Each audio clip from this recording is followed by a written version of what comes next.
दोस्तों, जय आरसीएम। गरीबी से जंग, एक सच्ची कहानी, एक गरीब की कहानी। कैसे उन्हें सिस्टम का साथ मिला, आरसीएम दिल से किया और उन्होंने अपनी ज़िंदगी को बदल लिया। आइए देखते हैं गरीबी से जंग श्री कमलेश्वर राय जी के संग। बहुत दिल दहलाने वाली स्टोरी है उनके पास, बहुत रियल स्टोरी है। आप दिल से सुनेंगे तो आत्मा हिल जाएगी आपकी। पूरी सुनिएगा और अपना फीडबैक ज़रूर दीजिएगा कि ये कहानी, ये सच्ची घटना से जब इनकी ज़िंदगी बदल सकती है आरसीएम से, तो मेरी और आपकी क्यों नहीं। खुद सोचिएगा, आपके जवाब का इंतज़ार रहेगा। आइए सुनते हैं गरीबी से जंग। समय खराब करना नहीं चाहता, क्योंकि मैं बिहारी हूँ और बिहार में एक कहावत है कि ना अट करो ना पट करो, जो भी करना है झटपट करो।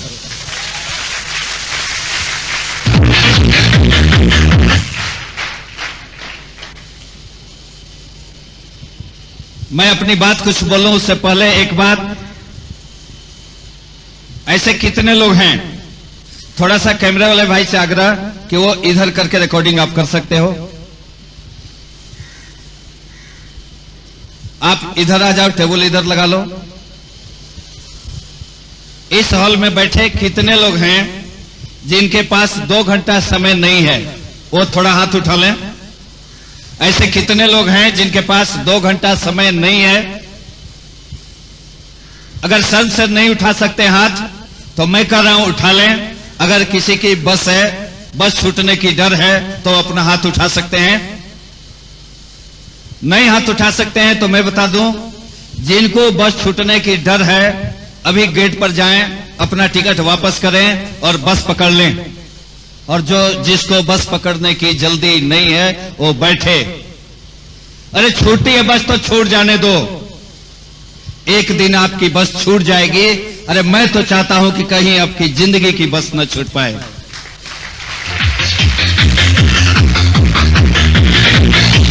लेकिन आपकी जिंदगी की गाड़ी नहीं छूटेगी, इसकी गारंटी है अगर आप अपने ऊपर गर्व करना सीखें।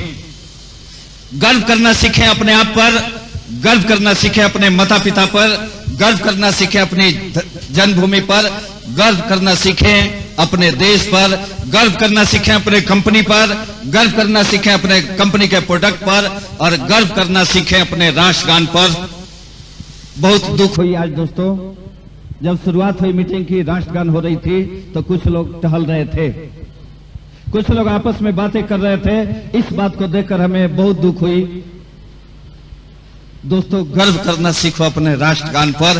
किस तरह गर्व करना सीखो राष्ट्रगान की, किस तरह। अभी 10 दिन पहले इंदौर की एक घटना है, आप लोगों ने पेपर में पढ़ा होगा। एक रिटायर फौजी अफसर के घर एक चोर घुस जाता है। फौजी अफसर अकेला, पूरा परिवार बाहर गया था। आवाज आती है, फौजी अफसर जगता है, खिड़की से देखता है कि दूसरे रूम में चोर सारा सामान सिमट चुका था। उसको जब कुछ नहीं सूझी तो उसने टेप रिकॉर्डर पर राष्ट्रगान बजा दी, और जैसे ही राष्ट्रगान बजाया चोर सावधान की मुद्रा में खड़ा हो जाता है। और जैसे ही चोर सावधान की मुद्रा में खड़ा होता है, वह फौजी अफसर रस्सी लेता है और उस चोर का हाथ पैर बांध देता है। चोर हिलता तक नहीं है। पुलिस आती है, उस चोर को पकड़ कर ले जाती है। फास्ट ट्रैक कोर्ट में फैसला होता है। अभी 10 दिन पहले उस फैसला हुआ था। जानना चाहेंगे फैसला क्या हुआ? वह चोर बाइज्जत रिहा हो गया और उस फौजी अफसर को आजीवन कारावास हो गया।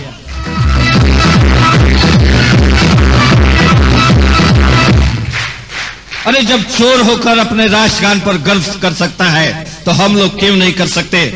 अभी कर सकते हो तो इधर से फिर से एक बार राष्ट्रगान बजेगी और मेरे सुर में सुर मिलाकर आप राष्ट्रगान गाएंगे, सीना चौड़ा करके। और सीना टाइट कैसा होना चाहिए? अरे दोस्तों, सीना टाइट कैसा होना चाहिए कि अगर दुश्मन गोली भी चलाए तो इस सीने पर अंदर नहीं जाकर रिटर्न होकर उसको लगनी चाहिए। दोस्तों, कितने लोग चाहते हैं कि आज मैं कुछ बोलूं? अब सारे लोग चाहते हो कि मैं कुछ बोलूं। लेकिन इधर समझ में नहीं आ रहा है कि आज मैं क्या बोलूं।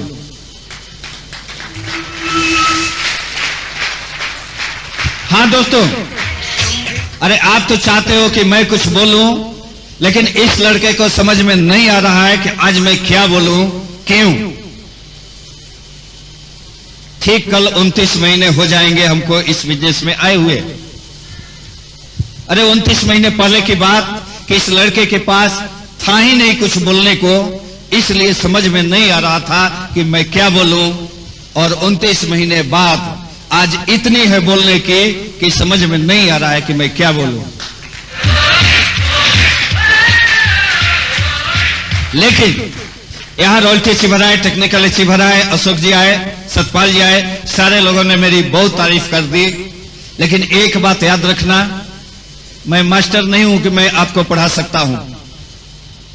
मैं बहुत बड़ा खिलाड़ी नहीं हूं, आपको कुछ सिखा सकता हूं।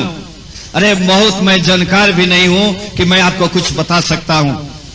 न मैं सिखा सकता हूं, न बता सकता हूं, न पढ़ा सकता हूं। लेकिन एक क्वालिटी है इस लड़के में, अगर आप अपने जीवन में निराश होकर सो रहे हैं तो मैं आपको जगा सकता हूं।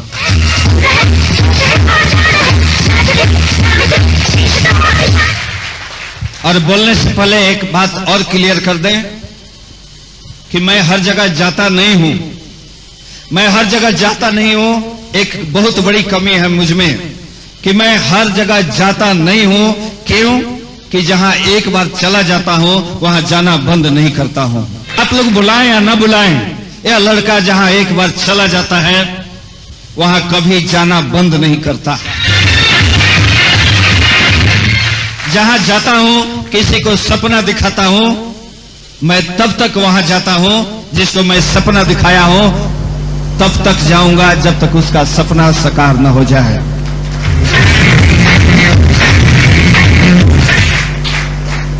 नाम कमलेश्वर राय, नाम कमलेश्वर राय, रहने वाला कहां का जानते हैं आप?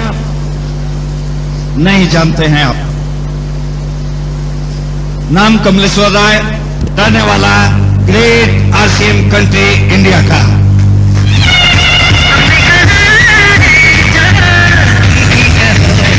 अरे कैसे मैं कहूं कि मैं बिहार का हूं, जब काम अपना पूरे हिंदुस्तान में है तो मैं बिहार का कैसे हो सकता है?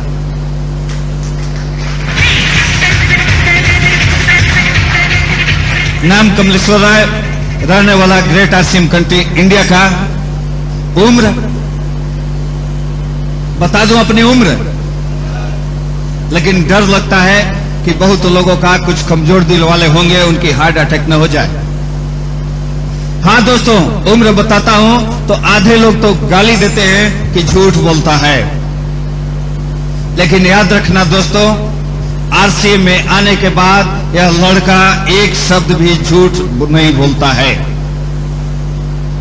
नाम कमलेश्वर राय, उम्र 49 साल। हम लोगों को समझ सके तो समझोगे बरगल। उम्र 49 साल, 49 इयर्स। अब आप बोल सकते हो कि देखने में तो 30-35 का लगता है और बोलता है 49 साल का, लगता तो नहीं है।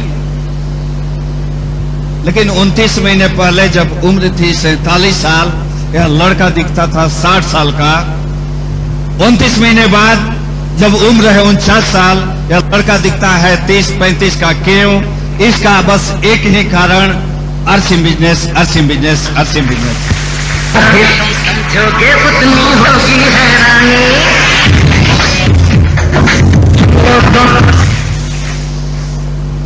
मैं कुछ बोलूं उसके पहले एक चेतावनी कि किसी नौजवान को अगर मेरे बात पर गुस्सा आए तो भैया सार्वजनिक रूप से, सार्वजनिक जगह पर मेरी पिटाई आप नहीं करें। रूम में बंद कर जितना पिटना हो पीट लेंगे। नौजवानों को मेरी बात बहुत बुरी लगती है। क्यों? हाँ दोस्तों, बचपन से आदत थी कुछ अलग करने का। माता पिता का बहुत नाम था, लेकिन मेरा मानना था कि अगर इस लड़के का नाम होगा हिंदुस्तान में तो इसके बदौलत, माता पिता के बदौलत नहीं। अरे मैं तो चाहता था कि मेरे माता पिता का नाम हो मेरे बदौलत, मेरे बदौलत। क्यों? मेरा मानना है, आज भी मेरा मानना है, इसी बात पर नौजवानों को बुरा लगता है मेरी बात। मेरी मानना है भाई, मैं मानता हूं कि 18 साल से ऊपर के किसी भी नौजवान को अपने माता पिता के बनाए हुए मकान में नहीं रहना चाहिए। 18 साल से के ऊपर के किसी भी नौजवान को अपने माता पिता के बनाए हुए मकान में नहीं रहना चाहिए। वह लड़का हो या लड़की, कोई फर्क नहीं पड़ता। 18 साल से ऊपर के किसी भी नौजवान को अपने माता पिता के बनाए हुए मकान में नहीं रहना चाहिए। हाँ, अगर वह नौजवान कुछ करना चाहता है तो कुछ ऐसा करे कि मकान वह बनाए और उसमें उसके माता पिता रहें।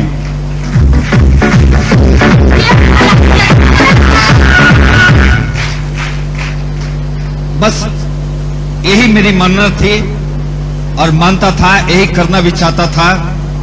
इसके लिए मैं करता क्या, पढ़ाई लिखाई हो रही थी अच्छी भली। जिस जिले में मैं पैदा लिया था, सीनियर हाई स्कूल की परीक्षा में उस जिले में मैं टॉप आया था। हाँ दोस्तों, उस जिले में मैं टॉप आया था। मेरे माता पिता, गांव के लोग कहते थे कि बेटा मेरा पढ़ने में बहुत तेज है, कलेक्टर बनेगा। शायद मैं उनकी मनोकामना पूरा भी कर देता, लेकिन ऊपर वाले को तो शायद कुछ और मंजूर था। मेरे इस दाहिने हाथ में करंट लग जाता है। दिल्ली के एम्स में मैं पूरे 6 साल भर्ती रहता हूं। घर वालों के पैसे की बदौलत, आपका प्यार, ऊपर वाले का आशीर्वाद कि हाथ कटने से तो बच गया, लेकिन आज भी इस हाथ से साइन करने के सिवा मैं 2 लाइन लिख नहीं सकता। तब मैं क्या करता? हाँ दोस्तों, तब मैं क्या करता? बिजनेस किया, बिजनेस में सफलता भी मिली, लेकिन जो मैं चाहता था वो तो नहीं मिला। पटना आया, पटना मेरे बड़े भाई बैंक मैनेजर, बड़ी भाभी इनकम टैक्स कमिश्नर, मेरे पिताजी खुद बिहार सरकार में मिनिस्टर थे, मेरे नाना जी भारत सरकार में मिनिस्टर थे, मेरी चाची एमपी। बहुत बड़ा परिवार। यह मत समझें कि मैं आपको यह बताने आया हूं, पहली बार यह बता दिया इसलिए कि घर से दूर हूं, लेकिन किसी को बिजनेस में लाने के लिए यह सब इस्तेमाल नहीं किया। मैं चाहता नहीं था कि माता पिता, नाना, चाचा, चाची के चलते मेरा परिवार बढ़े, मेरी कुछ इज्जत प्रतिष्ठा बढ़े, उससे तो मतलब ही नहीं था। मैं आया पटना में, मेरे बड़े भाई बैंक मैनेजर, भाभी इनकम टैक्स कमिश्नर, उनके पास रहने लगा। अचानक मेरी मां का देहांत हो गया। अपने बड़े भाई में मैंने पिता का रूप देखा, भाभी में मैंने मां का चेहरा देखा, उनके पास रहने लगा। उसके बाद मेरी शादी कर दी गई, 4 बच्चे हो गए, 3 बिटिया 1 बेटा। काम की तलाश में मैं अठन्नी भी नहीं मांगता था परिवार से, देना तो लोग बहुत चाहते थे। मेरे परिवार, रिश्तेदार, जान पहचान वाले इतने हस्ती वाले लोग थे कि उनके नाम का इस्तेमाल करके भी मैं बहुत कुछ कर सकता था, लेकिन किसी से मैंने उनका नाम नहीं लिया, क्योंकि बचपन से ही मानना था कि मैं कुछ करूंगा तो अपने बदौलत। यह मेरा मानना था दोस्तों। बड़े भाई के कुत्ते की तरह दिए हुए टुकड़े पर मैं पल रहा था, काम की तलाश में था। अचानक एक मित्र मिलता है, वो कहता है कि कमलेश भैया, पैसा तो आपके पास है नहीं क्योंकि परिवार से ले नहीं सकते हो, तो आपके लिए बहुत सुनहरा अवसर। मैंने कहा क्या? उसने कहा करोड़पति और बनने और बनाने का बहुत सुनहरा अवसर। मैंने कहा बताओ तो। उसने कहा कि यह जानते हो कि करोड़पति कैसे बन जा सकता है? मैंने कहा नहीं। उसने कहा नहीं जानते हो तो सुन लो, करोड़पति बनने का सिर्फ 4 तरीका। पहला तरीका कि करोड़पति बाप के यहां जन्म ले लो। मैंने कहा यह तरीका मेरे को पसंद नहीं। फिर उसने कहा दूसरा तरीका कि किसी करोड़पति लड़की से शादी कर लो। मैंने कहा यह तरीका भी मेरे को पसंद नहीं। उसने कहा तीसरा तरीका कि आप बैंक लूटना स्टार्ट कर दो। मैंने कहा यह तेरा तीसरा तरीका भी मेरे को पसंद नहीं। तब उसने कहा ये तीनों तरीका जब आप पसंद नहीं करते तो आपके पास बस एक ही तरीका बचता है, मल्टी लेवल मार्केटिंग।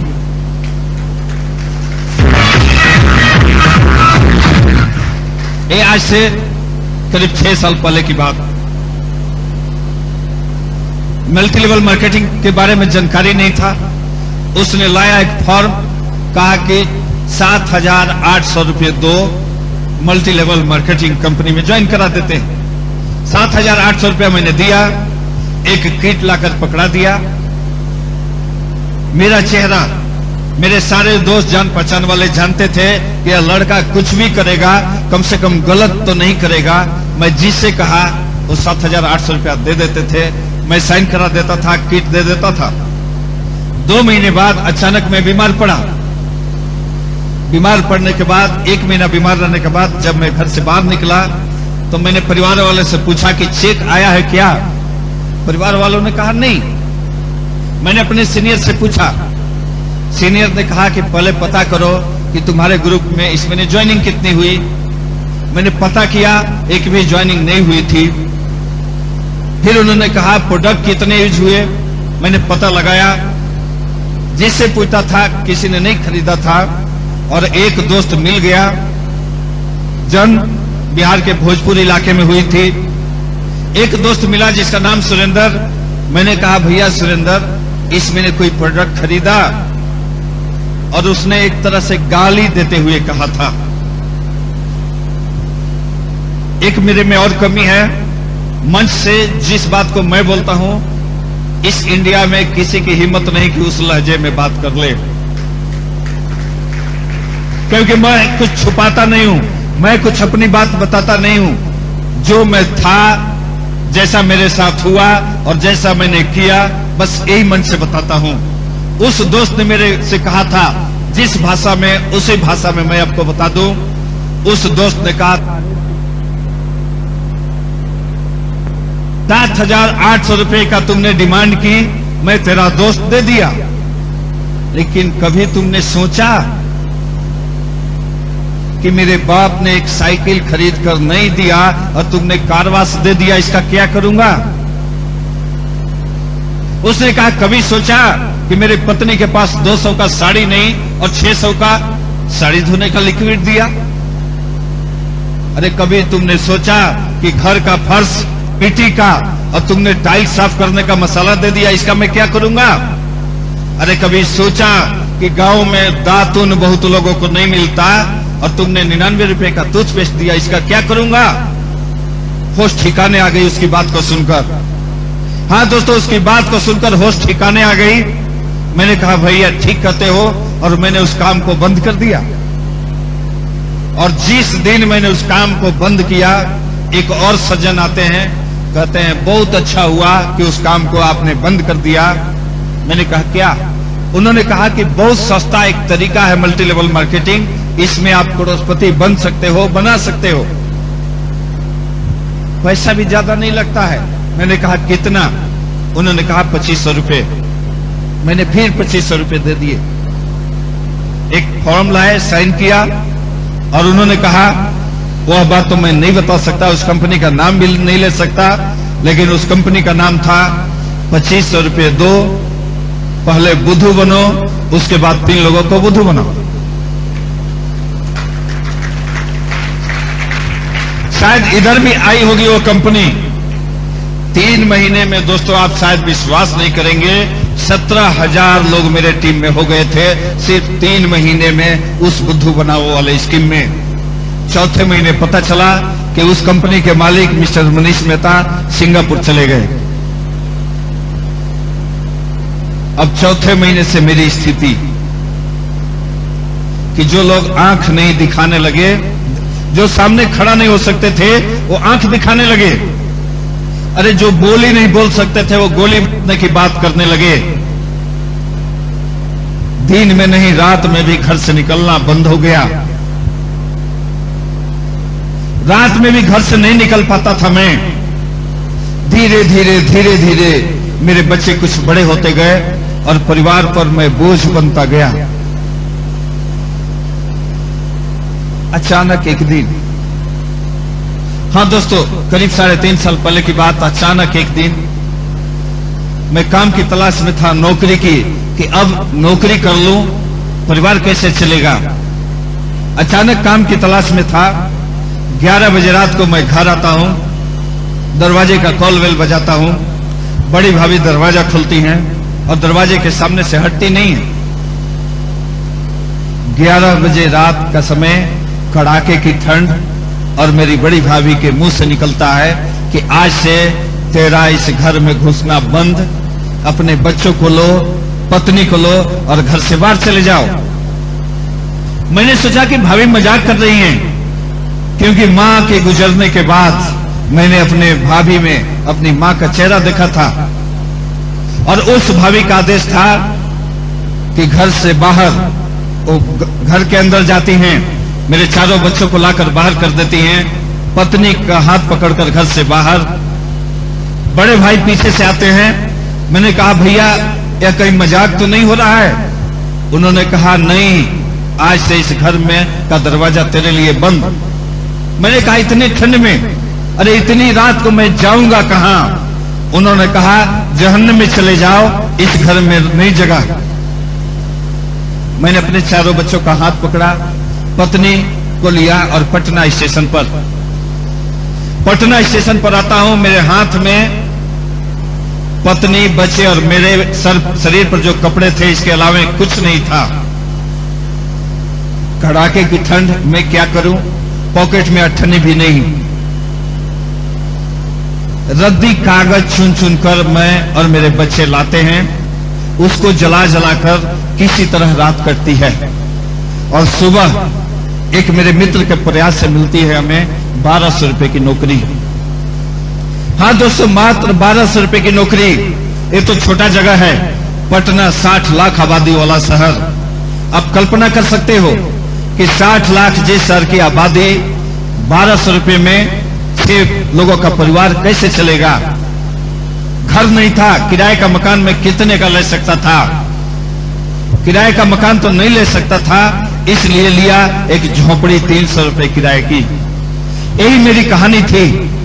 आज से 2.5 साल पहले 1200 रुपए की नौकरी और किराए की 300 रुपए की एक झोपड़ी, किसी तरह गुजारा हो रही थी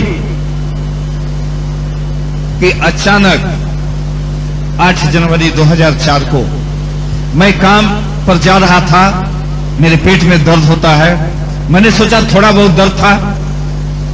मैं काम पर जा रहा था, जहां मैं काम कर रहा था उसका जितना दूरी नजदीक आते जा रहा था, मेरे पेट का दर्द बढ़ते जा रहा था।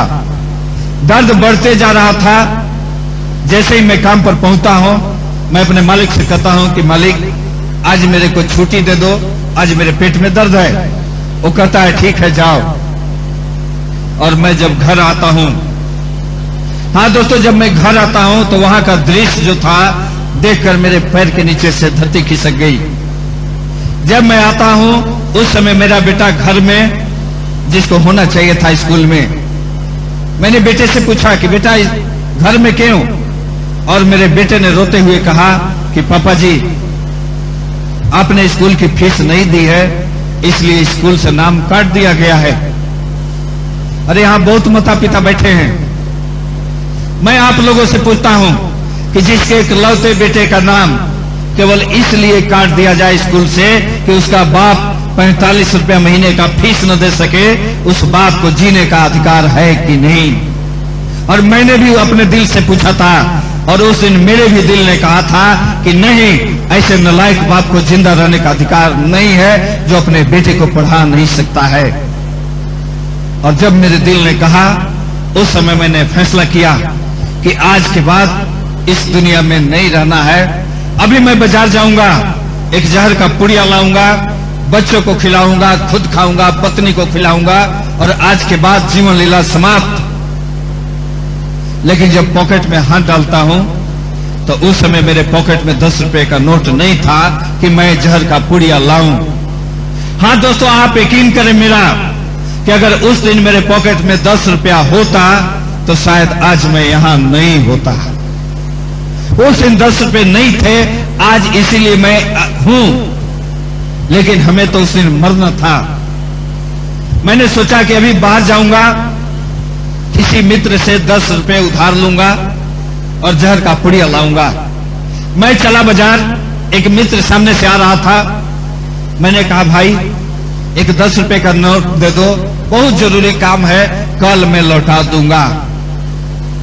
जीवन में पहली बार दोस्तों मैंने झूठ बोली थी और आखिरी बार भी वही झूठ था कि उसका पैसा कल मैं लौटा नहीं सकता था, और मैंने कहा कल लौटा दूंगा। और उस दोस्त ने कहा, अरे 10, 20, 50 रुपए क्यों, 100, 200 क्यों नहीं मांगते हो? मैंने कहा दे दो। उसने कहा 500 रुपए भी ले लो, लेकिन पहले 2 घंटा का समय दो। मैंने कहा अरे 4 दिन ले लेना, लेकिन पहले 10 रुपए का नोट दो। वो कहता रहा पहले 2 घंटा, मैं कहता रहा पहले पैसा, लेकिन जीतता है वही। मैंने सोचा कि जब 2 घंटे की बात है, अरे जहर तो रात को खानी है, जब 2 घंटा कहता है तो चलते हैं इसके साथ। और वो ले जाता है पटना के IM हॉल में। पटना के IM हॉल में ले जाता है, बहुत छोटा सा हॉल, यहां तो 1000 लोग बैठे हैं, केवल 200 कैपेसिटी का हॉल था। वो गेट पर ले जाता है, मेरे लिए टिकट खरीदता है और इशारा करता है कि आगे एक चेयर खाली है, जाकर बैठ जाओ। बीच में रास्ता था, मैं आ रहा था बैठने के लिए। अचानक अभी बीच में ही था कि मंच से अनाउंस हुई कि सारे लोग खड़े हो जाएं, अब आपके सामने BC छाबड़ा जी आ रहे हैं। और जैसे ही BC छाबड़ा जी का नाम अनाउंस हुआ, सारे लोग खड़े हो गए, सीटी बजाने लगे, डांस करने लगे, कूदने लगे। मेरे को समझ में नहीं आ रहा था कि भाई एक आदमी के लिए इतने लोग डांस क्यों कर रहे हैं। RCM करते हो? मैंने कहा नहीं, मैं तो जानता भी नहीं हूं। उन्होंने कहा नए हो, और नया में पहली बार में ही BC छाबड़ा से टकरा गया, जाओ अब तुमको कामयाब होने से कोई नहीं रोक सकता।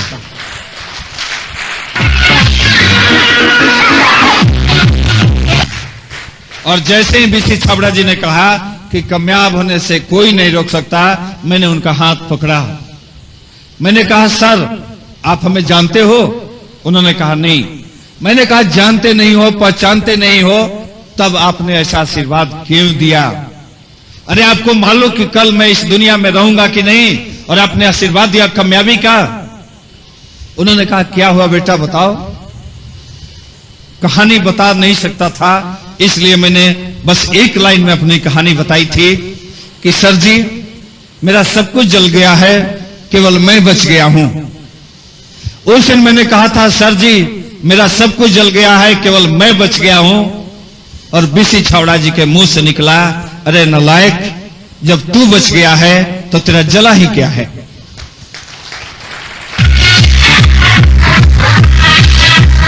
मैंने कहा सर जी मेरा सब कुछ जल गया है, केवल मैं बच गया हूं। और BC छाबड़ा जी के मुंह से निकला, जब तू बच गया है तो तेरा जला ही क्या है। और BC छाबड़ा जी गले में लगा लेते हैं, गले लगा लेते हैं, उनका दोनों हाथ मेरे पीठ पर। और उन्होंने कहा था कान में उस दिन कि RCM बिजनेस के इतिहास में पहली घटना कि BC छाबड़ा का दोनों हाथ दिल से किसी के पीठ पर। लेकिन याद रखना यह दूसरा हाथ तेरे कामयाबी के लिए नहीं है।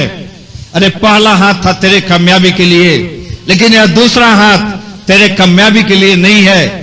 मैंने पूछा तब क्यों रखा है आपने? उन्होंने कहा यह दूसरा हाथ इसलिए है कि आज के बाद अगर गलती से भी तेरा हाथ किसी के पीठ पर पड़ जाए, वो भी कामयाब हो जाएगा, वो भी कामयाब हो जाएगा। BC छाबड़ा जी की बात को सुनकर आंखों में आंसू आ जाते हैं। उन्होंने कहा ठीक है मीटिंग समाप्त होगी, होटल में मिलना। मीटिंग समाप्त होती है, BC छाबड़ा जी कहते हैं होटल चलो। होटल में जाता हूं, जो मित्र मेरे को लाया था मीटिंग में, उस मित्र से कहते हैं कि एक फॉर्म लाओ।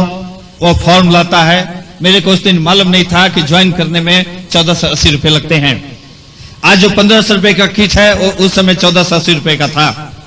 मेरे को मालूम नहीं था, नहीं तो मैं अपने उस दोस्त का एहसान नहीं लेता। फॉर्म आती है, भरी जाती है, मेरे से साइन कराई जाती है और बीसी छबड़ा जी फिर से पीठ ठोकते हैं कि जाओ, तुमको कामयाब होने से कोई नहीं रोक सकता। और मैं अपने को सौभाग्यशाली महसूस करता हूं कि इस बिजनेस में पहली बार किसी ने आरसीएम बिजनेस का प्लान दिखाया था। उस व्यक्ति का नाम है mister BC Chhabra. RCM business के बारे में पहली जानकारी ही बीसी छबड़ा जी से मिली। बीसी छबड़ा जी होटल में ले जाते हैं, प्लान दिखाते हैं, सब कुछ हो जाता है। वो कहते हैं जाओ काम करो। बीसी छबड़ा जी को एयरपोर्ट छोड़ने जाते हैं हम लोग।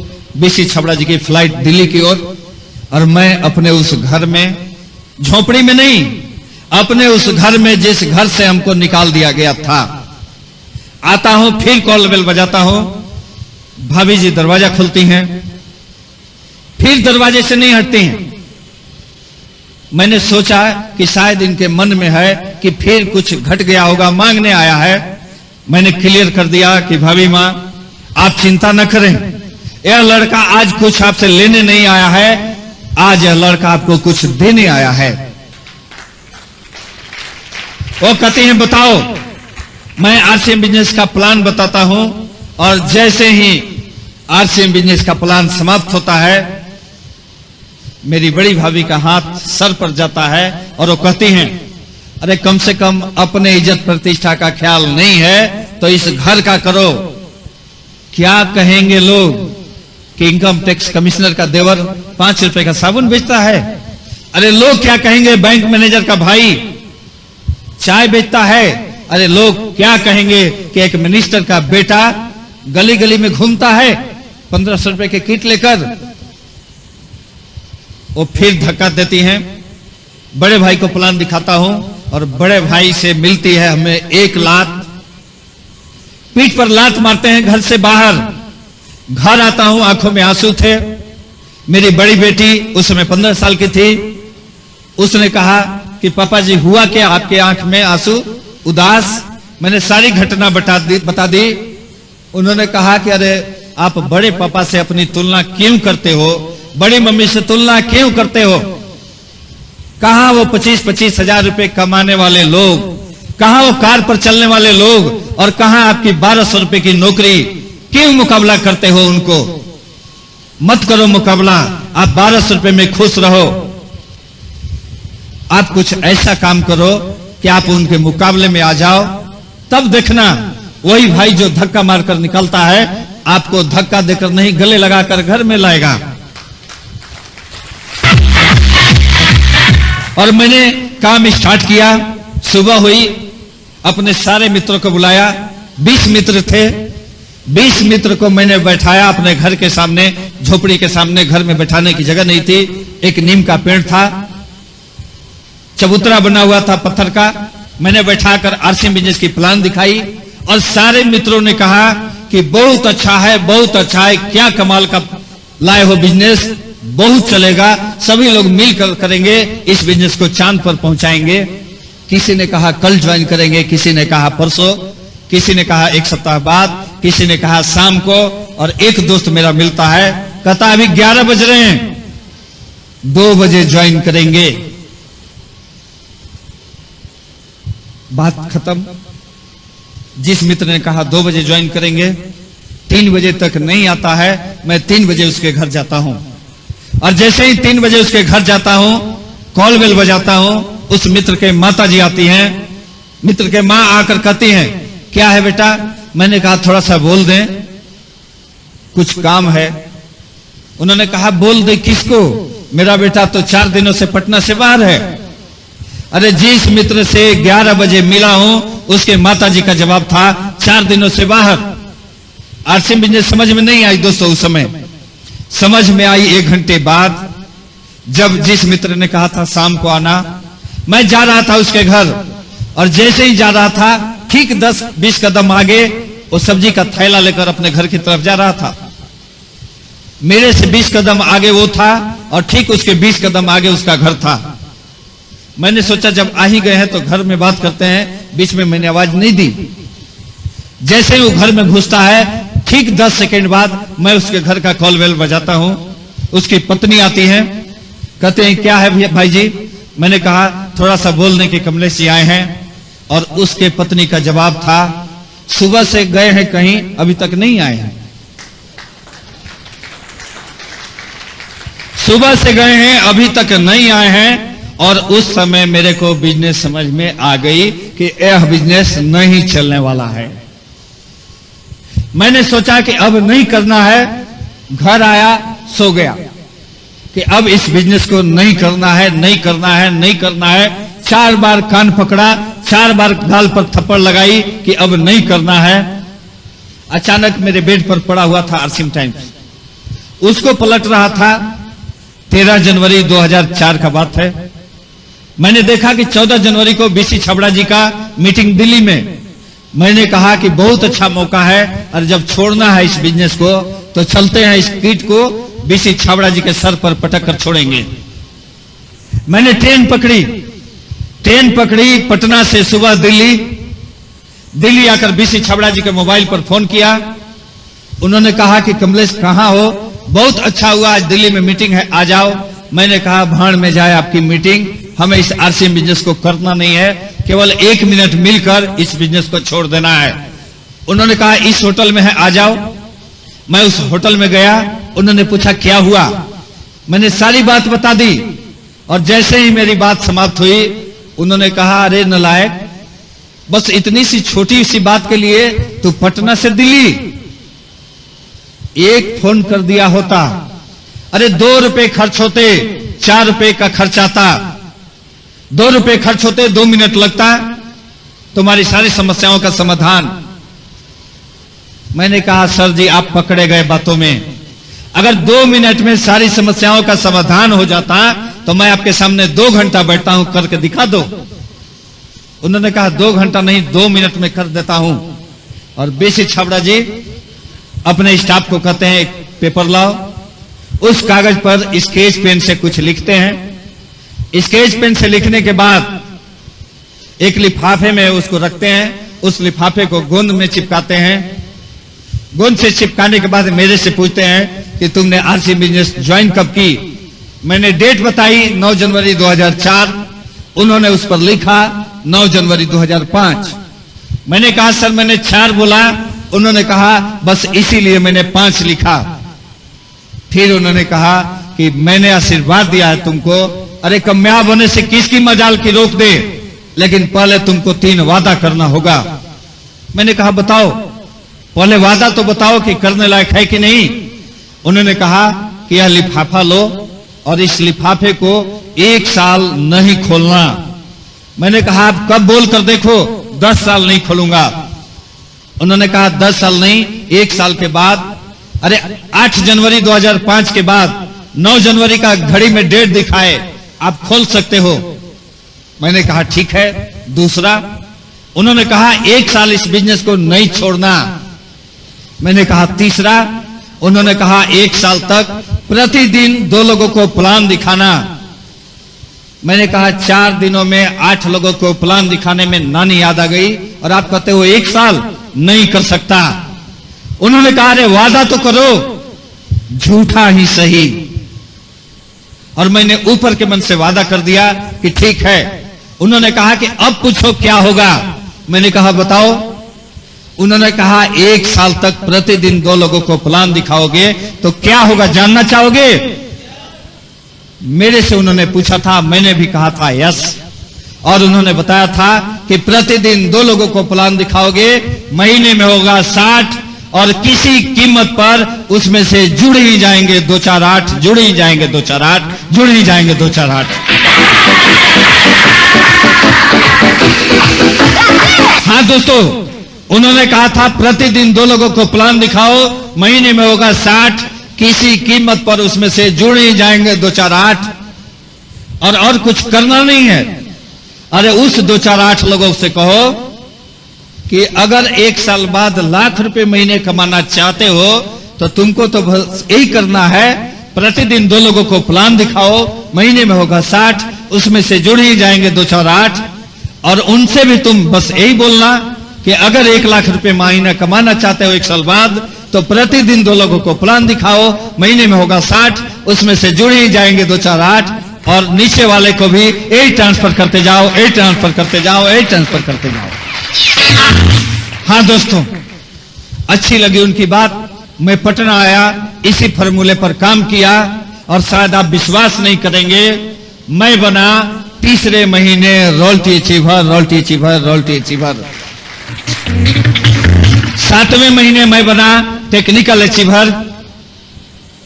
बहुत सारे टेक्निकल अचीवर बैठे हैं, बहुत सारे डिस्ट्रीब्यूटर बैठे हैं। जानते होंगे कि टेक्निकल अचीवर का चेक बहुत बड़ा हो जाता है। मेरे घर में भी पैसा आने लगा था। पैसे की बादल नहीं लगती थी, अरे पैसे की बूंदाबूंदी नहीं होती थी, पैसे की बारिश नहीं होती थी। उस समय मेरे घर में पैसे की बाढ़ आ चुकी थी, बाढ़। लेकिन हाँ दोस्तों, लेकिन इस लड़के को पैसे से लेना देना क्या, जिस लड़के ने 1200 रुपए में जीना सीख लिया था।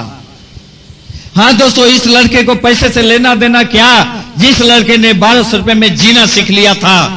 बस लेना देना था कि इस बिजनेस में मेरे को 1 साल हो और मैं उस लिफाफे को खोलूं कि उसमें बीसी छाबड़ा जी ने लिखा क्या है। 1 साल हुई, 8 जनवरी 2005 की बात। अरे कोई मजाक में भी कहता है कि आज 8 जनवरी है तो यह लड़का भावुक हो जाता है, आंखों में आंसू आ जाते हैं। 8 जनवरी 2005 की बात।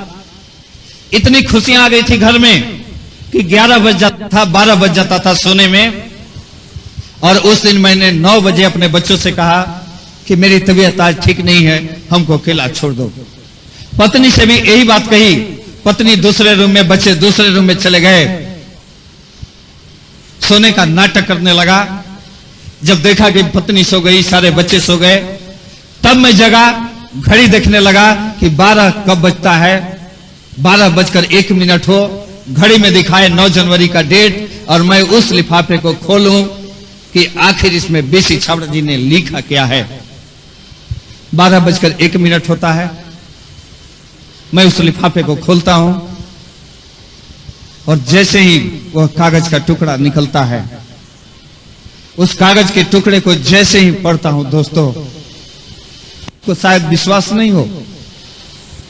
यह लड़का चाहे कहीं भी रहता है, किसी मीटिंग में रहता है, अपने आंसुओं को रोक नहीं पाता है। यह लड़का पढ़ता रहता हूं, रोता रहता हूं, पढ़ता रहता हूं, रोता रहता हूं। 4 घंटे पढ़ता रहता हूं, रोता रहता हूं। ठीक 4 बजे भोर में मेरी पत्नी आती है रूम में, और जैसे ही देखती है मेरे को रोते हुए, अरे किसी की पत्नी 4 बजे रात को अपने पति को रोते हुए देखे, उसके भी आंख में आंसू आ जाएंगे। लेकिन मेरी पत्नी पागलों की तरह हंसने लगती है और कहते हैं, आप, अरे आपकी आंखों में आंसू, आप तो इंसान नहीं हो, रोने के लिए इंसान का दिल चाहिए। आप तो पत्थर हो, और इस पत्थर दिल में आंसू कैसे। अरे आपके आंसू उस दिन भी नहीं निकले थे जिस दिन अपने 1 साल के बेटे को हम लोगों ने पानी पिलाकर पाला था। पानी, अरे दूध नहीं मिलता था, दूध नहीं देती थी भाभी, दूध नहीं मिला था कि अपने 1 साल के बेटे को पानी पिलाकर पालना पड़ा था। लेकिन उस दिन भी इस लड़के के आंख से आंसू नहीं निकले थे। और मेरी पत्नी कहती है, आज आंसू क्यों। और मैंने उस कागज के टुकड़े को दिया जब पत्नी को, वह जैसे ही पढ़ती है मेरे गले लिपट कर रोने लगती है। अचानक बेटी आती है, 15 साल की बेटी, कभी अपने मम्मी पापा की आंखों में आंसू नहीं देखी थी। और पूछती है, पापा जी क्यों। मैंने उस कागज के टुकड़े को दिया। बेटी के भी आंखों में आंसू, लेकिन वह रोती नहीं है, अपने दुपट्टे से अपने मम्मी पापा के आंखों के आंसू को पोंछने लगती है।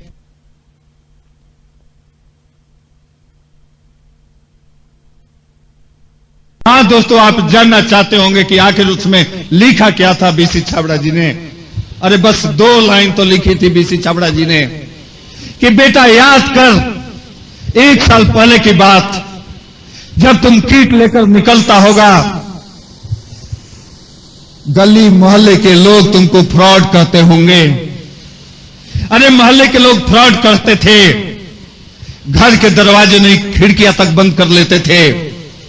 अपना जीजा साला मानने के लिए तैयार नहीं था, अपना मामा भांजा मानने के लिए तैयार नहीं था, अपना भाई भाई मानने के लिए तैयार नहीं था। अपने दोस्त 1 किलोमीटर दूर से भी देखते थे, वो सब उधर मुड़ जाते थे। लेकिन आज वो सारे के सारे लोग तुमको मुड़ मुड़ कर देख रहे होंगे, मुड़ मुड़ कर देख रहे होंगे, मुड़ मुड़ कर देख रहे होंगे।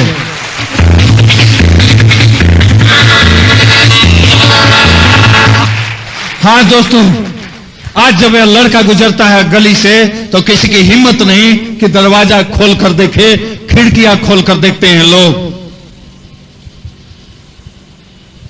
उस दिन अपना जीजा साला मानने के लिए तैयार नहीं था, अरे अपना मामा भांजा मानने के लिए तैयार नहीं था। अपना भाई से कोई पूछता था कि कमलेश, तो कहते थे लोग कि नहीं, दूर के रिश्ते का भाई है, अपना भाई नहीं है। अपना जीजा कहता था दूर का साला है, और आज दूर का जीजा कहता है कि अपना साला, और चचेरा नहीं, दूर का भाई, गांव का नहीं, दूसरे गांव का भी लड़का कहता है अपना भाई, अपना भाई, अपना भाई। क्यों? क्योंकि उस समय मेरे बड़े भाई ने घर से निकाला था, उनको घमंड थी 25,000 रुपए की नौकरी का। और आज यह लड़का, इस आरसीएम बिजनेस ने बनाया क्या इस लड़के को कि आज यह लड़का हर महीने 25,000 इनकम टैक्स देता है, इनकम टैक्स। हाँ दोस्तों, आज से 2.5 साल पहले अपने 2 महीने की कमाई से यह लड़का एक साइकिल नहीं खरीद सकता था, और आज यह लड़का अपने 1 महीने की कमाई से कार खरीद सकता है, कार।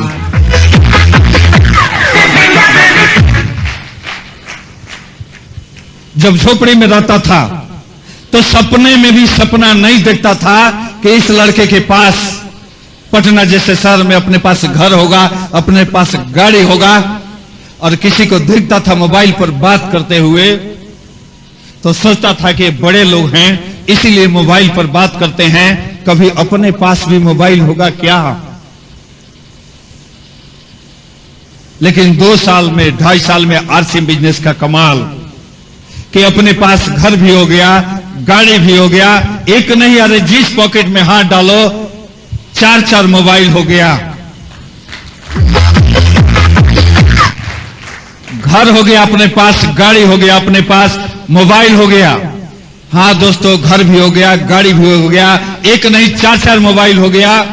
आज पूरा हिंदुस्तान देख रहा है कि इस लड़के का जीने का क्या स्टाइल हो गया। क्यों? अरे 1200 रुपए का नौकरी करता था और इस 29 महीने में आरसीएम ने दिया क्या? 29 महीने में आरसीएम ने दिया 41,36,000 रुपए।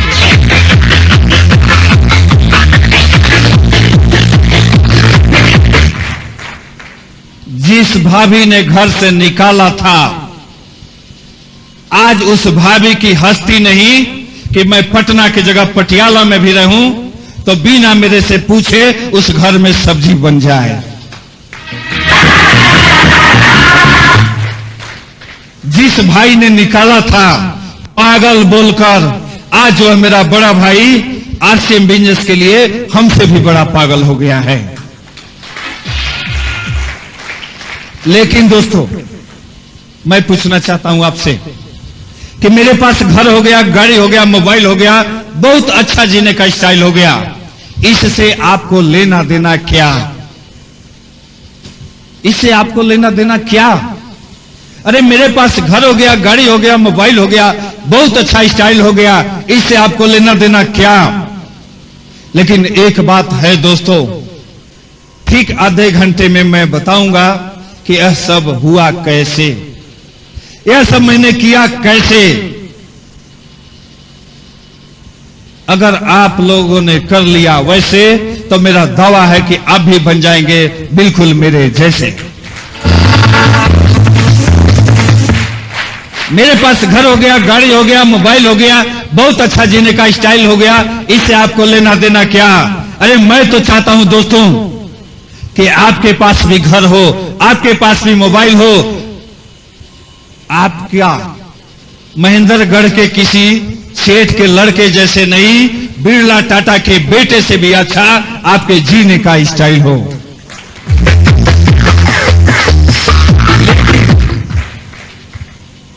लेकिन आपको करना पड़ेगा।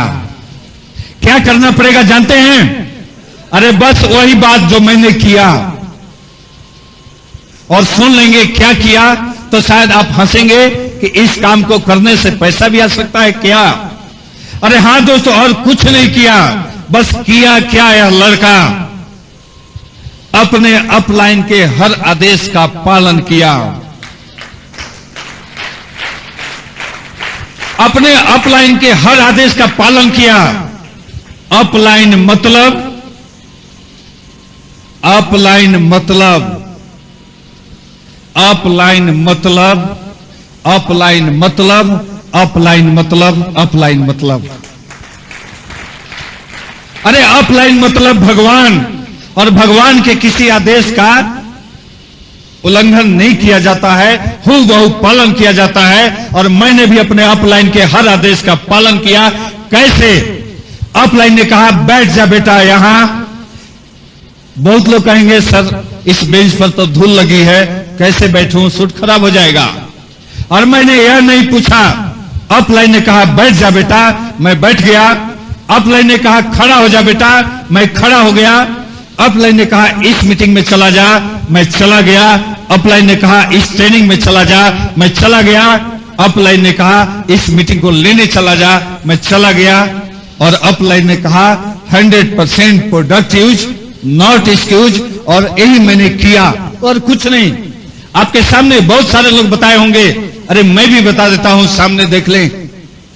मोजा आरसीएम का, अंडरवियर आरसीएम का, गंजी आरसीएम का, शर्ट आरसीएम का, टाई आरसीएम का, पेन आरसीएम का, कोट आरसीएम का, घड़ी आरसीएम का, इस पॉकेट में रुमाल आरसीएम का, चेहरे पर क्रीम आरसीएम का, बालों में तेल आरसीएम का, इस पॉकेट में पर्स आरसीएम का, उस पर्स में एटीएम आरसीएम का, और उस एटीएम में लबालब नोट भरा है वो आरसीएम का। अरे यही तो मैंने किया दोस्तों, और कुछ नहीं किया। अरे करना क्या है? दो लोगों को तो लाना है। अरे करना क्या है दोस्तों? बस दो लोगों को तो लाना है इस सिस्टम में। अरे कुछ नहीं करना है दोस्तों, दो लोगों को लाना है। लेकिन दो मुर्गे नहीं लाना है, याद रखें। अरे दो लोगों को लाना है, लेकिन दो मुर्गे नहीं लाना है। आप मुर्गे मुर्गी की तलाश में होंगे। आप मुर्गे की तलाश में होंगे।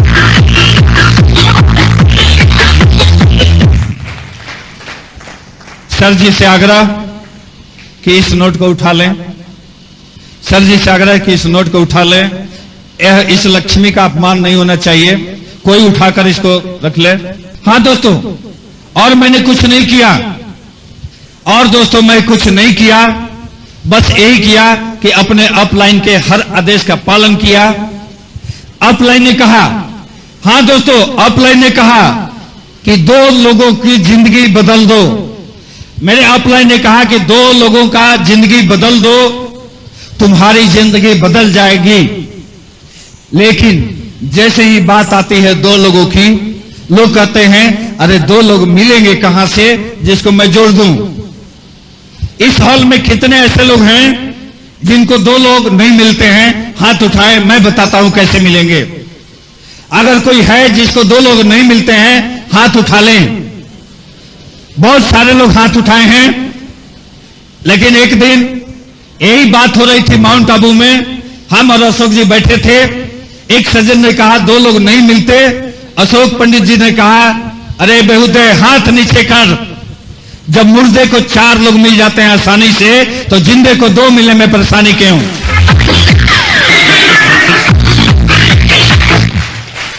और मैंने अशोक जी से कहा कि नहीं सर ऐसे नहीं समझाएं, मैं इनको समझा देता हूं। अरे मैंने उनसे पूछा था कि आपकी शादी हो चुकी है? उन्होंने कहा हां। उन्होंने कहा 4 भाई 2 बहन सबकी शादी हो चुकी है। मैंने कहा आपके लिए बिजनेस बहुत आसान, एक अपने जीजा को जोड़ दो, एक अपने साले को जोड़ दो। मैंने कहा एक अपने जीजा को जोड़ दो, एक अपने साले को जोड़ दो। तब उन्होंने कहा था इतना आसान है आजकल जीजा और साले को बुद्धू बनाना। मैंने कहा अरे ट्राई करके देखो, दुनिया का कोई ऐसा जीजा नहीं कि साला प्यार से कहे और वो जीजा नहीं जुड़े, और दुनिया का कोई ऐसा साला नहीं कि जीजा दबाव से भी कहे और वो साला नहीं जुड़े। हां दोस्तों, अरे आप अपने साले को जोड़ दो, आप अपने साले को जोड़ दो, वो अपने साले को जोड़ेंगे, वो अपने साले को जोड़ेंगे, वो अपने साले को जोड़ेंगे, वो अपने साले को जोड़ेंगे।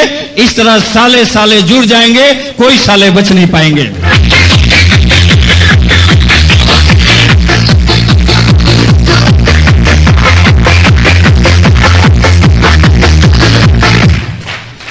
लेकिन उस सज्जन ने कहा कि इसके बाद भी, उस सज्जन ने कहा कि इसके बाद भी साले और जीजे नहीं जुड़े, तो मैंने कहा भैया तब तो एक तरीका है जो मैंने किया, और कभी भी मैं वही बताता हूं जो मैंने खुद किया है। मैंने कहा एक काम है लेकिन मर्दानगी वाली है। उन्होंने कहा आपको क्या मैं औरत दिखाई देता हूं? मैंने कहा नहीं, पहले चेक करना पड़ेगा कि आप मर्द हो कि नहीं। मैंने उनके सीने पर हाथ रखा, धड़कता था दिल। मैंने कहा लग तो रहे हो लेकिन कर सकते हो कि नहीं, ये तेरी मर्जी। उन्होंने कहा बता कर देखो मैं कर सकता हूं। मैंने कहा अरे मजाल क्या जीजा और साले की कि वो नहीं जुड़े, तरीका तो सुन लो। उन्होंने कहा बताओ। मैंने कहा जाओ अपने दीदी के यहां, और जब रात की खाने की बात हो, जीजा आपका सामने रहे, दीदी खाना दे, उस खाने को अलग तड़का दो कि खाना नहीं खाना है। जीजा पूछेगा क्यों, उस समय आप अपने दीदी का हाथ पकड़ें और जीजा से कहें साइन करते हो कि ले जाऊं दीदी को। हाँ दोस्तों, उस समय आप जीजा से कहें साइन करते हो कि ले जाऊं दीदी को, और जाएं आप साले के पास और उससे भी कहें कि साइन करते हो कि छोड़ जाऊं बीवी को।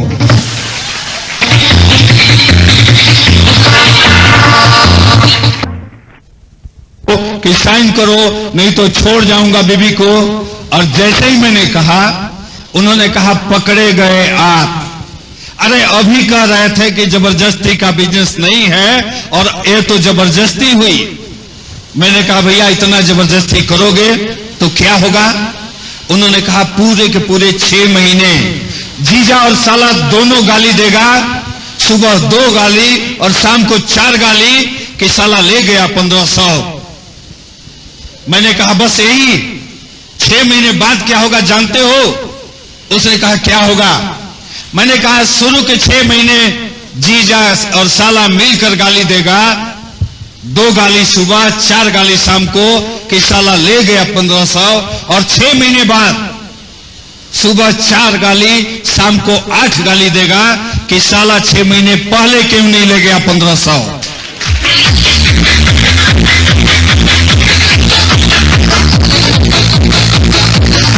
हाँ दोस्तों, अरे जब तक नहीं समझे हैं लोग, अरे जब तक नहीं समझे हैं लोग तब तक गाली देंगे। सुन लें आप, अरे आजादी के दीवाने जब निकले थे उस समय लोग उनको सिर फिरे कहते थे, और आज जब देश आजाद हुआ उन्हीं को लोग सरफरोश कहते हैं, सरफरोश। चिंता न करें, अरे गाली सुन लें, गाली सुन लें आप, गाली सुन लें, लेकिन ऐसा करें आप। अरे मैं तो कहता हूं लोग बार बार गाली दें, जो आपको ज्यादा गाली देंगे वही आपके लिए ज्यादा ताली बजाएंगे।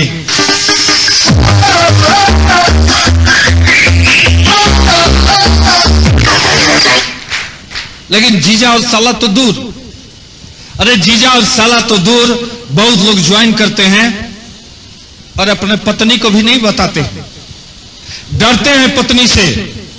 अरे पिताजी को नहीं बताते हैं, मामा जी को नहीं बताते हैं, भाई बंधु को नहीं बताते हैं, अड़ोसी पड़ोसी को नहीं बताते हैं। अरे मैं कहता हूं दोस्तों बताओ, आप नहीं बताओगे तो दुर्घटना हो सकती है। कैसी दुर्घटना।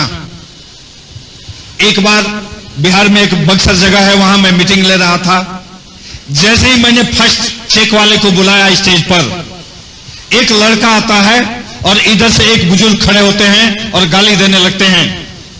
मैंने कहा बाबा गाली क्यों? उन्होंने कहा पहले उस नालायक से पूछो कि उसने आरसीएम बिजनेस ज्वाइन कब किया। मैंने उस लड़के से पूछा कि भाई आरसीएम बिजनेस कब ज्वाइन किया? उसने कहा 3 महीने पहले। और फिर बाबा तेज से गाली देने लगे, तेज आवाज में, कि भाड़ में जाए यह नालायक मेरा बेटा।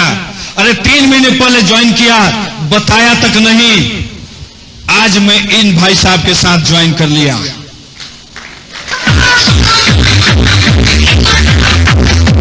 अरे आप ज्वाइन करें तो सबसे पहले अपने माता पिता को बताएं, अपने पत्नी को बताएं।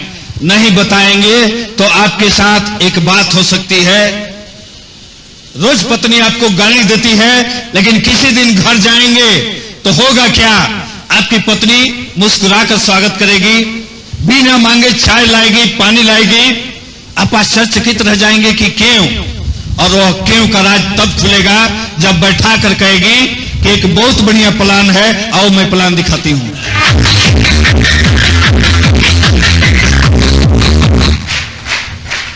आपका माथा चकरा जाएगा कि मेरी पत्नी मेरे को प्लान। अरे यही होगा जब आप प्लान नहीं बताओगे पत्नी को। अरे बहुत लोग करते हैं क्या? बहुत लोग डरते हैं कि मेरा पड़ोसी इधर वाला गरीब, मैं कैसे दिखाऊं उसको। बहुत लोग डरते हैं कि मेरा पड़ोसी अमीर करोड़पति, कैसे दिखाऊं इसको। और बहुत लोग डरते हैं कि सामने वाला पड़ोसी पहलवान, कैसे दिखाऊं इसको। दोस्तों नहीं दिखाएंगे तो एक गलती हो सकती है, और भगवान न करे जो मेरे साथ हुआ, मैं नहीं चाहता हूं कि आप लोगों के साथ हो। पड़ोसी को, आप अपने पड़ोसी को प्लान नहीं दिखाते हो कि करोड़पति है, कहेगा क्या? अरे क्या कह लेगा?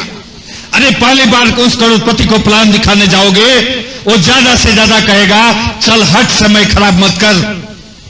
आप चिंता न करें। आप दूसरी बार जाएं और कहें कि भैया इस बिजनेस को एक रिक्शे वाला भी करता है, करोड़पति और पति भी करता है, आप देख लो। वो आपको दरवाजे से हाथ पकड़कर शायद बाहर निकाल दे। आप चिंता न करें। दूसरी बार जाएं, फिर आप दिखाएंगे, वो कहेगा मना किया था ना, अब की बार मत आना, पैर तोड़ दूंगा। आप फिर जाएं, कहें कि सर अरे जब तक नहीं देखे हैं प्लान तब तक आप कह रहे हैं पैर तोड़ देंगे, एक बार तो देख लो। वो कहेगा चल हट, अब की बार आएगा तो कुत्ता छोड़ दूंगा। आप इसकी चिंता न करें। अरे आप चौथी बार, पांचवी बार जाएं, वो मजबूर हो जाएगा सोचने पर कि ना कहने में तो 10 मिनट लगता है, बहुत जिद्दी लड़का है, हाँ कहने में तो बस 1 मिनट लगता है, चलो एक दिन प्लान देख लेते हैं। और जैसे ही बैठेगा वो प्लान दिखाने, आप प्रेम से उसको प्लान दिखाएं, उसके बाद वह आदमी आरसीएम बिजनेस करेगा। केवल ऐसा नहीं होगा, अरे आपका बिजनेस उसके चलते चलेगा, ऐसा नहीं होगा। आपका बिजनेस दौड़ेगा, ऐसा नहीं होगा। आपका बिजनेस उड़ने लगेगा, उड़ने लगेगा, उड़ने लगेगा।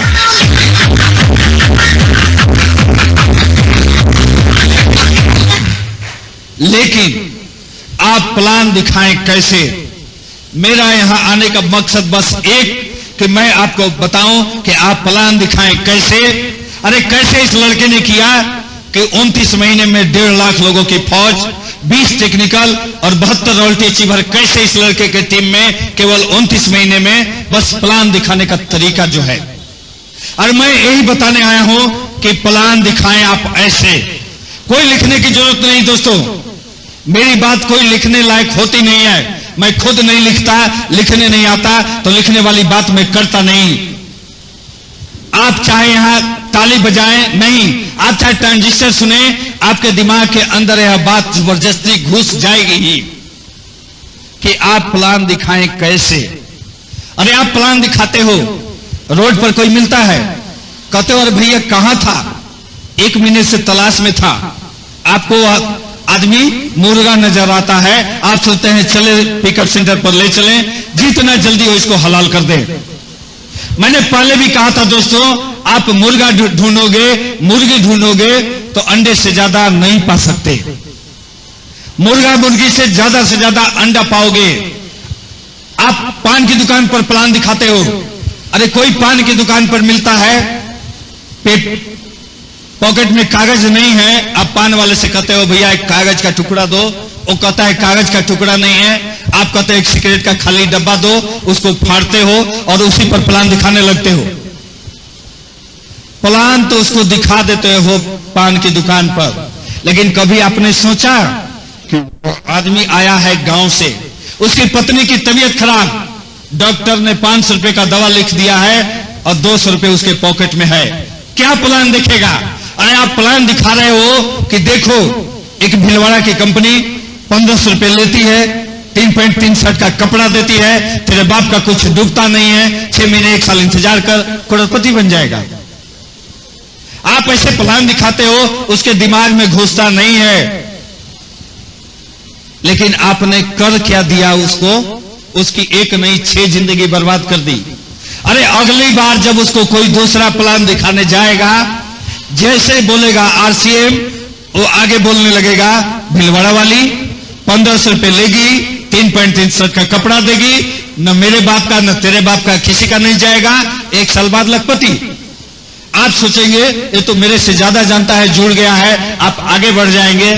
लेकिन आपने कभी सोचा कि उसकी नहीं, उसके पत्नी की, उसके बच्चे की, उसके बच्चे के बच्चे की, उसके बच्चे की 6 जनरेशन का लाइफ आपने बर्बाद कर दिया। आप ऐसा प्लान कभी न दिखाएं। अरे आप ऐसा प्लान कभी न दिखाएं, मैं बताता हूं प्लान दिखाएं। और जिस तरह मैं बताता हूं प्लान दिखाने के लिए, आप प्लान दिखा दें। एक बार उस व्यक्ति के पीछे नहीं भागना होगा, वह व्यक्ति ठीक 1 साल बाद कम से कम लाख रुपए महीना कमाने वाला हो जाएगा।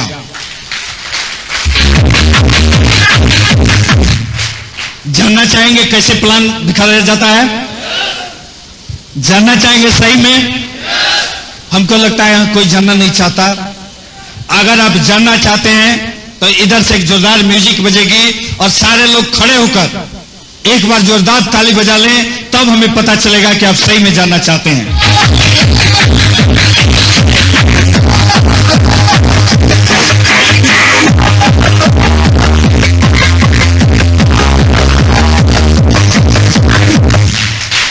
बहुत बहुत धन्यवाद दोस्तों। सारे लोग जानना चाहते हैं तो जान लें कैसे प्लान दिखाएं आप, कैसे प्लान दिखाएं आप, बस यही बात जान लें। सबसे पहले आपको मिलती है, आप ज्वाइन करते हो 3 पैंट और 3 शर्ट का कपड़ा। आपको मिलता है 3 पैंट और 3 शर्ट का कपड़ा।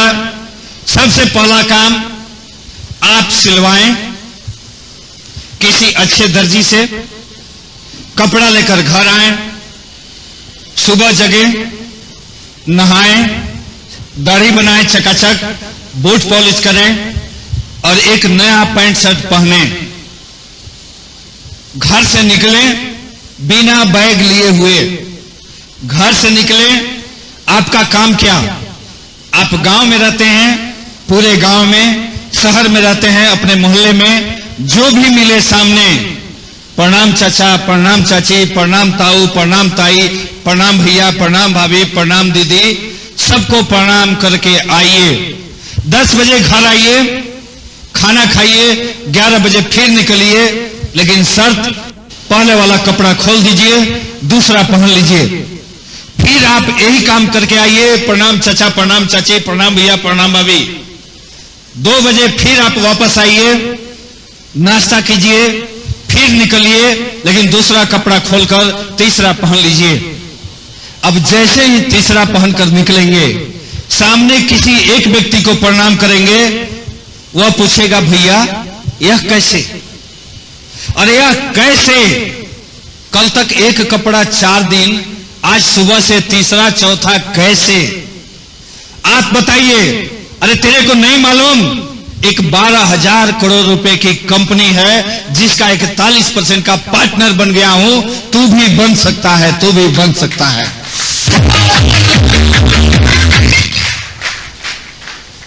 वो बताएगा कि बता भैया, और जैसे ही कहे कि बता भैया, आप कहें डायरी निकालें और कहें कि अपना नाम लिखा दे, अभी तेरे से पहले 300 लोगों को बताना है, उसके बाद 15-20 दिन बाद तेरा नंबर आ जाएगा, बता दूंगा।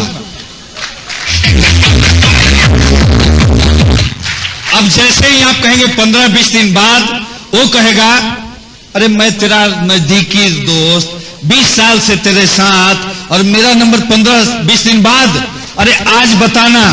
आप हाथ जोड़ लें कि आज 7 लोगों का नंबर है, आज तो किसी कीमत पर नहीं हो सकती है, चल जा, जिस दिन नंबर आएगा बता देंगे, तेरा नाम लिख लिया है। आप 4 कदम आगे बढ़े, हाथ पकड़ेगा। जो दोस्त आपसे बात नहीं करना चाहता है, आपके सामने सरेंडर हो जाएगा कि भैया मैं तेरा नजदीकी दोस्त, बताना। तो आप बता सकते हैं? नो। अरे उसके बाद कहें कि आज तो किसी कीमत पर नहीं, लेकिन चल कल 10 बजे का बाद का सारा प्लान है, कल मैं तेरे घर सुबह आ जाता हूं, बता दूंगा। वो कहेगा कितने बजे? आप उसको समय दे दें 7 बजे। अरे 7 बजे का आप समय दें उसको, 8 बजे तक आप अपने घर में सोए रह जाएं। आप 8 बजे जगें, तैयार हो, और तैयार होकर 9 बजे उसके घर जाएं। मेरा दावा है दोस्तों कि अगर 9 बजे भी आप उसके घर जाएंगे, गेट पर खड़ा होकर वह आपका इंतजार करता हुआ मिलेगा। जैसे ही आप गेट पर जाएंगे, वो आपका हाथ पकड़ेगा, हाथ पकड़कर अंदर ले जाएगा और पत्नी से कहेगा भाई साहब के लिए जल्दी से चाय। और आप हाथ जोड़ लें कि माफ करना भाई, मैं तेरे घर का चाय नहीं पी सकता।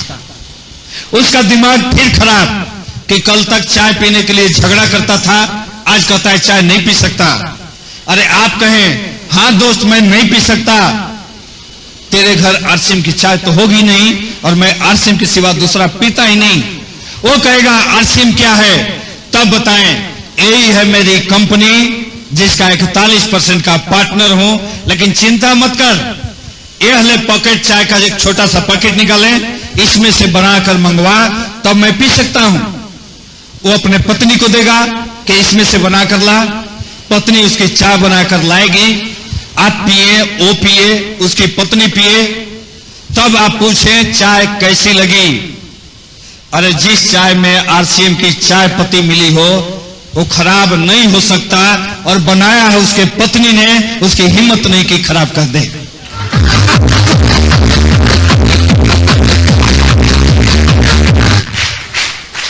वो कहेगा बहुत अच्छा, और जैसे ही कहे बहुत अच्छा, उसके बाद तो प्लान दिखा सकते हैं?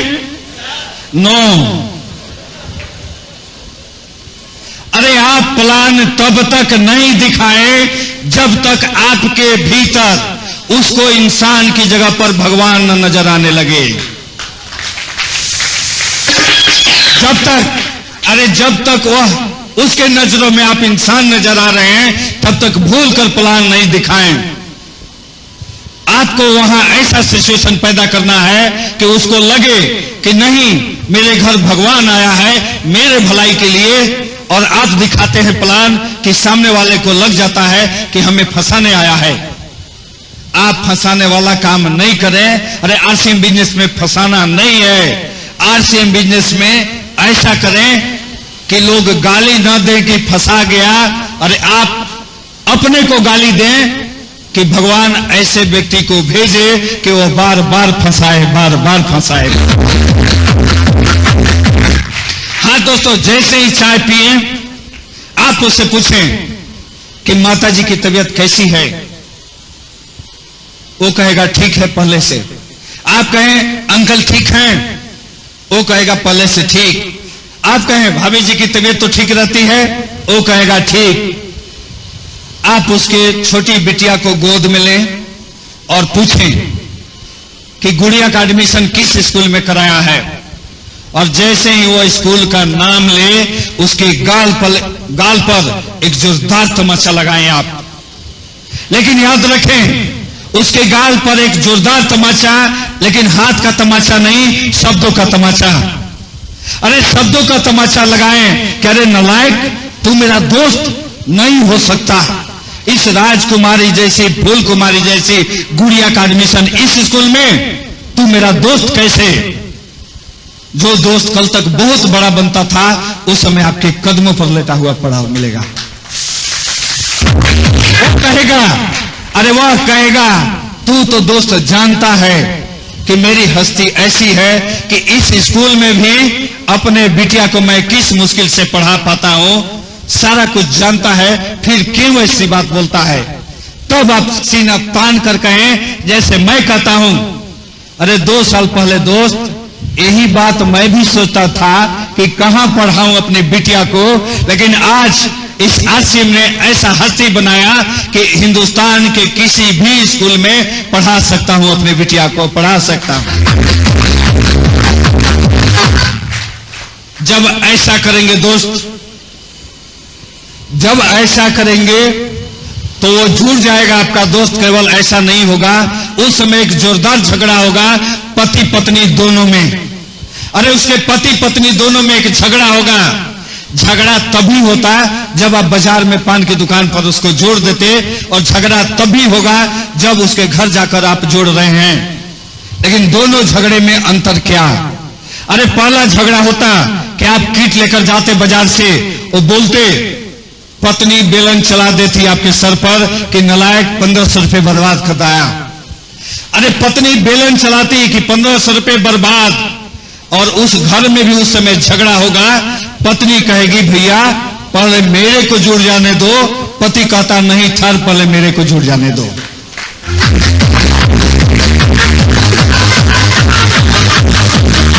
हाँ दोस्तों, अगर ऐसा आपने कर लिया तो कोई कारण ही नहीं बनता है कि आप 90 दिन के अंदर रॉयल्टी अचीवर नहीं हो सकते हैं। कितने ऐसे लोग हैं जो 3 महीने में रॉयल्टी अचीवर बनना चाहते हैं? बहुत सारे लोग हैं। हाँ दोस्तों, स्टाम्प पेपर लाओ, अरे स्टाम्प पेपर लाओ, मैं लिख कर दे देता हूं, जो मैं बता रहा हूं कर लो, और 90 दिन के अंदर आप रॉयल्टी अचीवर नहीं होंगे तो आपका जूता मेरा सर। ऐसा कोई नहीं कर सकता। लेकिन आपको करना है क्या? जो काम मैं बता रहा हूं उसको कर लो। 1 दिन में कर लो, 10 दिन में कर लो, 20 दिन में कर लो, 3 महीने में कर लो, 6 महीने में कर लो। जिस दिन आप यह काम कर लेंगे, ठीक उसके 90 दिन बाद आप रॉयल्टी अचीवर होंगे।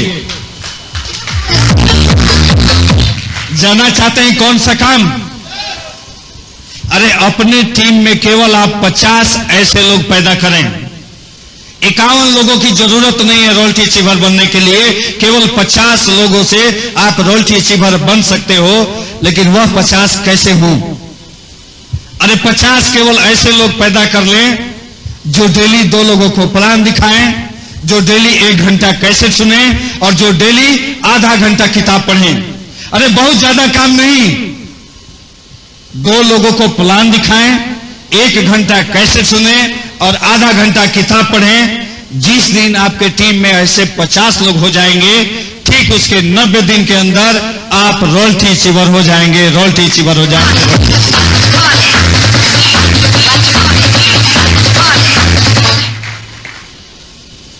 और एक और बात इस मंच में बोलने जा रहा हूं, शायद ऐसी बात किसी लीडर की हिम्मत नहीं हो कि स्टेज से बोल दे, लेकिन मैंने कहा कि मैं बिहारी हूं, न अट करता हूं न पट करता हूं, जो भी करना होता है झटपट करता हूं। किसी सामने वाला को अगर मैं उसके भलाई के बारे में कहूं, उसको बुरा लगे तो लग जाए। कितने लोगों को आरसीएम बिजनेस करना है? थोड़ा सा हाथ उठा दें। तो हाँ दोस्तों, तरीका क्या है आरसीएम बिजनेस का? आरसीएम बिजनेस करने का तरीका क्या है? अगर आप आरसीएम करें तो मर्दों जैसा नहीं करना है, बैठ जाएं औरतों जैसा। लेकिन यहां बहुत मताहत बने बैठी हैं, वो कहेंगी अरे औरत कम है क्या? मैं औरत का मतलब वह औरत नहीं। अरे मेरे नजर में झांसी की रानी से बड़ा मर्द हिंदुस्तान में हुआ ही नहीं, जिसका कलेजा औरतों जैसा है।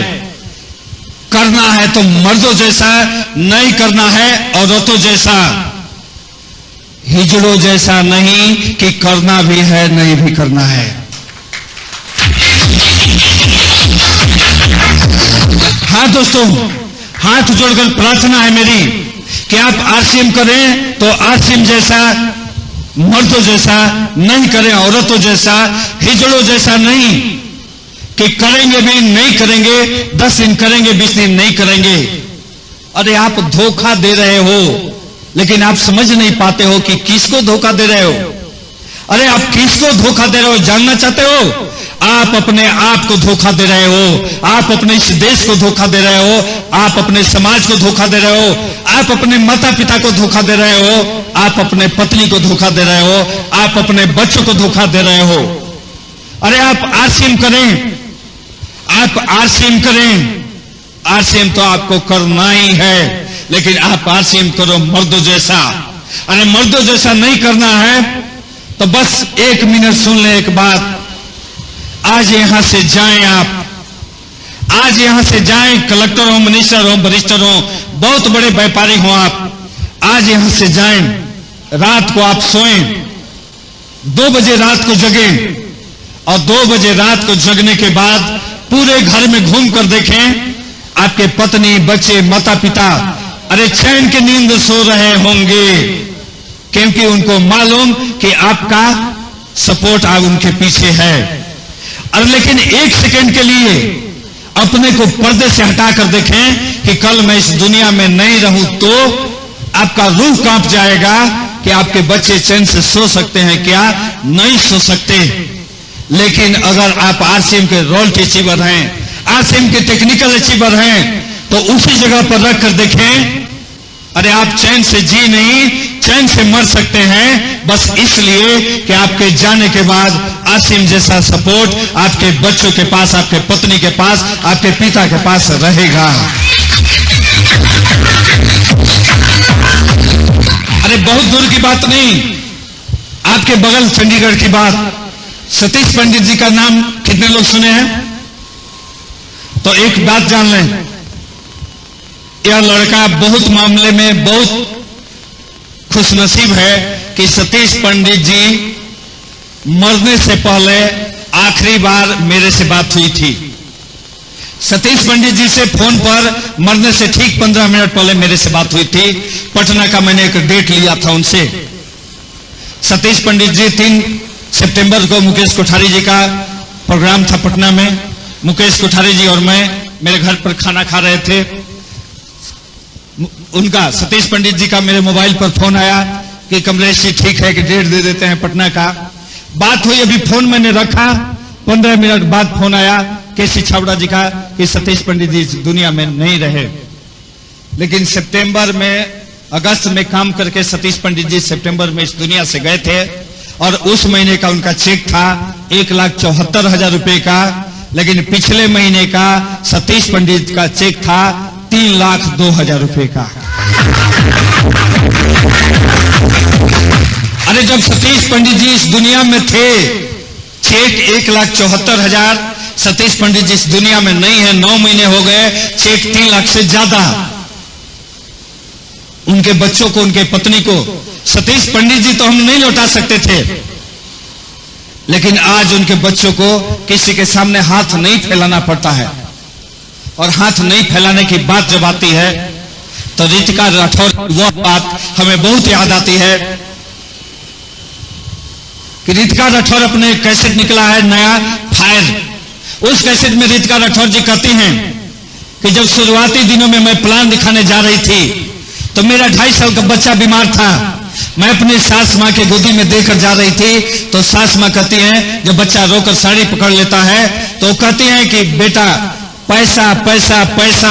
अरे क्या होगा पैसा, 2.5 साल का बेटा बीमार और तुम इसको छोड़कर जा रही हो प्लान दिखाने।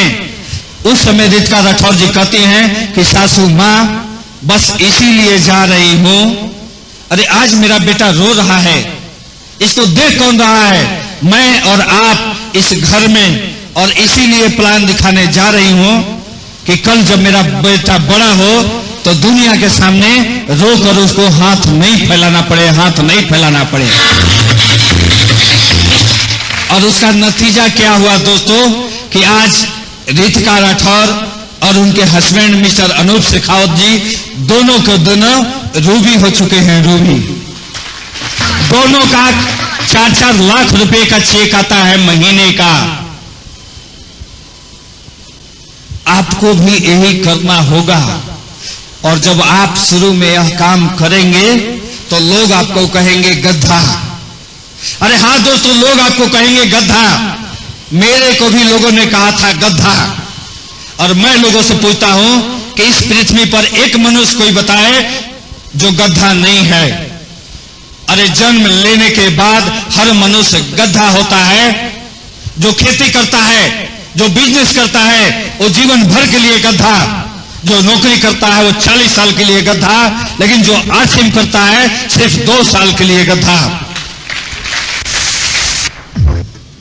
ऐसा कर सकते हो आप। लेकिन सबसे जरूरी चीज कि अगर चाहते हो आप कि आपका बिजनेस चले तो आप अपने पत्नी को साथ लाएं।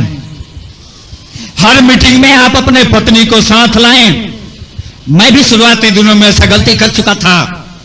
और जब गलती करता था उस समय मेरी पत्नी से कोई कहता था जाकर कि कमलेश भैया कहाँ हैं, वो कहती थी भाड़ में जाए तेरे भैया, पता नहीं कौन सा काम करते हैं। सुबह 6 बजे जाते हैं, 11 बजे लौटते हैं, किसी दिन नहीं भी आते हैं। हमें तो शक है कि कहीं गलत रास्ते पर तो नहीं चले गए। लेकिन जिस दिन से पत्नी को लाया उस दिन दोस्तों हुआ क्या। अरे आप भी अपने पत्नी को ला कर देखो।